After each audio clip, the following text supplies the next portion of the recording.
Industry అంటేనే number game. ఏ hero ఎన్ని సినిమాలు చేశాడు, ఏ ర్యాంకులో ఉన్నాడు అనేది పదే పదే చూస్తుంటారు అభిమానులు.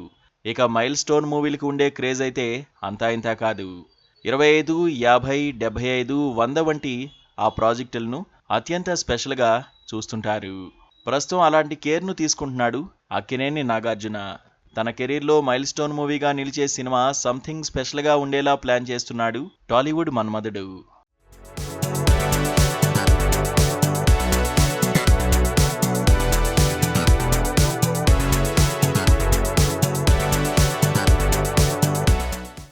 నిజానికి కింగ్ నాగార్జున 100వ సినిమా కోసం ఎంతో ఈగర్గా వెయిట్ చేస్తున్నారు అక్కినేని అభిమానులు.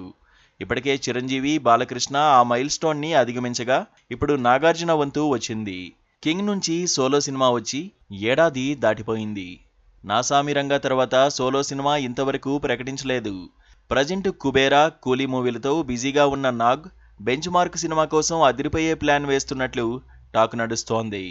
కింగ్ నాగ్ నటించబోయే 100వ సినిమాని టాక్ ఆఫ్ ది ఇండస్ట్రీగా మార్చేందుకు స్కెచ్ వేస్తున్నట్లు సోషల్ మీడియాలో ఓ న్యూస్ తెగ చక్కర్లు కొడుతోంది. ప్రస్తుతం ఫిలిం నగర్లో వినిపిస్తున్న టాక్ ప్రకారం నాగార్జున బెంచ్ మార్క్ మూవీని కోలీవుడ్ డైరెక్టర్ కార్తీక్తో చేసే ఛాన్స్ ఉందనే గుసగుసలు వినిపిస్తున్నాయి. నితం ఓరువానం అనే సినిమా ద్వారా కార్తీక్ డైరెక్టర్గా పరిచయమయ్యాడు. అయితే మొన్నటి వరకు పూరి జగన్నాథ్, బెజవాడ ప్రసన్న కుమార్, తమిళ డైరెక్టర్ మోహన్ రాజా పేర్లు గట్టిగా వినిపించాయి. కానీ అవేవీ వర్కౌట్ కాలేదని తెలుస్తోంది. ఇప్పుడున్న సమాచారం మేరకు యంగ్ డైరెక్టర్ కార్తీక్ చేతిలో నాగ్ మైల్ స్టోన్ మూవీని పెట్టినట్లు తెలుస్తోంది. కార్తీక్ కూడా కింగ్ నాగార్జునకు సూట్ అయ్యేలా అక్కినేని ఫ్యాన్స్ కు గూస్ బంప్స్ తెప్పించే కథను రెడీ చేశాడట.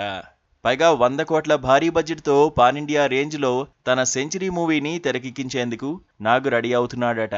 మరి కార్తీక్ నాగ్ కాంబో ఫైనలైజ్ అవుతుందా లేదా అనేది ఇంకొద్ది రోజుల్లో తెలిసిపోతుంది.